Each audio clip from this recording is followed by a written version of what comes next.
وہ بھی فطرت ہی سے ہم چونکہ طے کرتے ہیں اس یعنی وہ انحراف جو ہے وہ میرے اخلاقی احساس حیا کے خلاف ہے، اسی لیے تو وہ دین کا مسئلہ بنتا ہے۔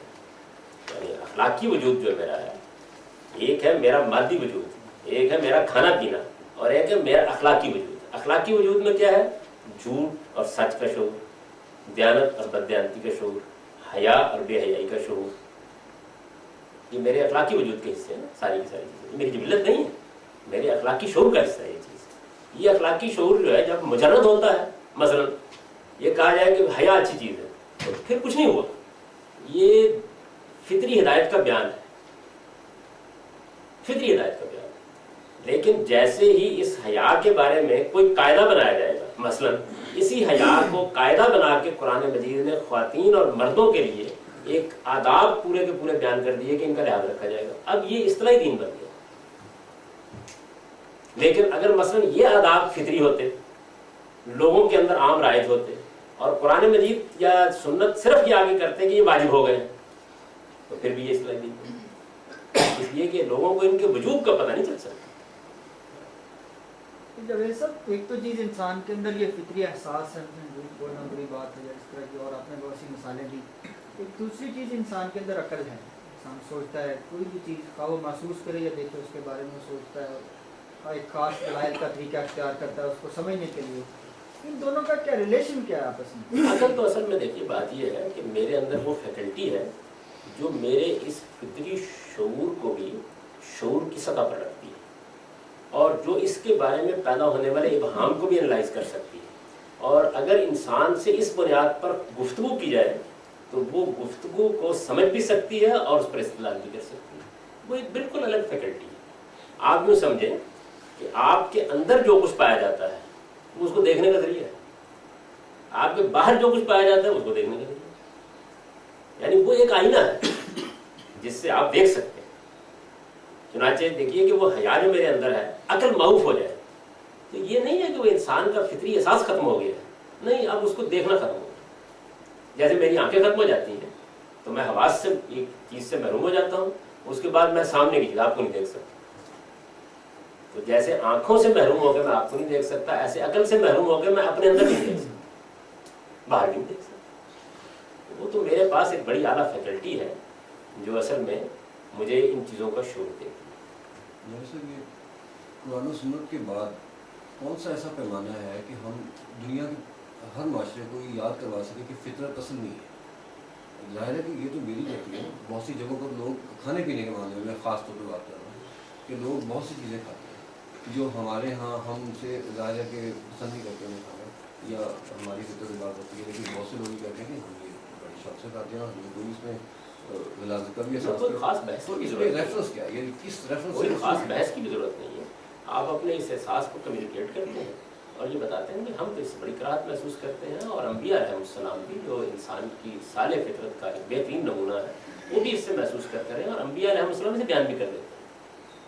یعنی اب ہمارے لیے مثلا کھانے پینے کی چیزوں میں رسالت مآب صلی اللہ علیہ وسلم نے بڑا اچھا، بلکہ حضور نے کیا تمام انبیاء نے بیان کر دی، یعنی انہوں نے سمجھایا ہمیں کہ اصل میں یہ چیز ہے کہ جس کو کمیونیکیٹ کرو، یہ درندگی ہے، بنیادی طور پر جو چیز ہے درندگی، یہ ہم نے سمجھ لی نا، اب اس کو ہم کمیونیکیٹ کر سکتے ہیں۔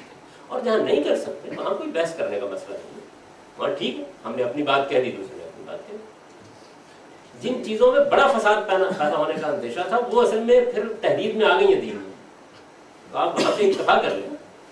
یعنی قرآن مجید کہتا ہے کہ لوگوں کو جانی پہچانی بھلائیوں کی تلقین کرو اور جانے پہچانی برائیوں سے ان کو روکو، یہ کہتا ہے نا معروف اور منکر کا مطلب یہ، تو یہ اصل میں فطری ہدایت ہے۔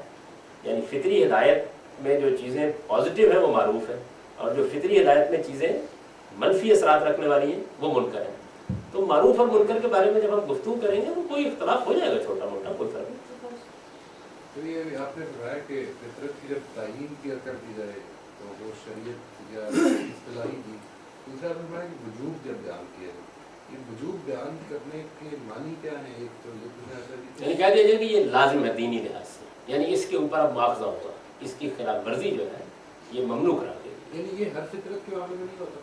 ہر فطرت کے معاملے میں کچھ چیزیں کراہت کے درجے میں ہوتی ہیں۔ وجوب یعنی کراہت سے اگلی کیٹیگری ہے، مثلا میں یہ نہیں تعین کر سکتا تھا کہ یہ چیز ناپسندیدہ ہے یا یہ حرام ہے. میں یہ متعین کرنے میں دقت محسوس کر رہا تھا کہ یہ چیز پسندیدہ ہے یا فرض و واجب ہے. لیکن یہ تو جو جنرل طریقہ نبی صلی اللہ علیہ وسلم کا نقل ہوا ہے جی بیان کرنے کا چیزوں کو، اس میں وجبہ یا لازمہ کا فعل جو ہے یا اس طرح کی چیزیں جو ہیں حرمہ یا اس طرح کی باتیں جو بیان ہو جاتی ہیں، وہ کیا اصطلاحاً بھی ان کو پسند آ جائے گا ہمیشہ؟ ضروری نہیں ہے. روایتوں کا معاملہ تو میرے پاس یعنی یہ دین تو اصل میں اجماع سے منتقل ہوتا ہے. تو روایتوں کے اندر تو بعض اوقات نہا کا لفظ، بعض اوقات حرمہ کا لفظ، تو راوی اس میں داخل کر دیتے ہیں. اس کو ظاہر ہے کہ سارے اصولوں میں رکھ کے دیتے ہیں. روایت کا معاملہ بالکل الگ ہے. لیکن قرآن مثلاً بتاتے ہیں، قرآن میں تو الفاظ دوسرا نہیں استعمال کر سکتا. قرآن مجید یہ بات بتا رہے ہیں. قرآن یعنی اس کو اسٹیٹس دے دے گا. دے دے بالکل دے دے. دوسری چیز اب یہ مثال کے طور پر آپ دیکھ لیے قرآن مجید نے مردوں عورتوں کے لیے ملنے جلنے کے آداب بیان کیے.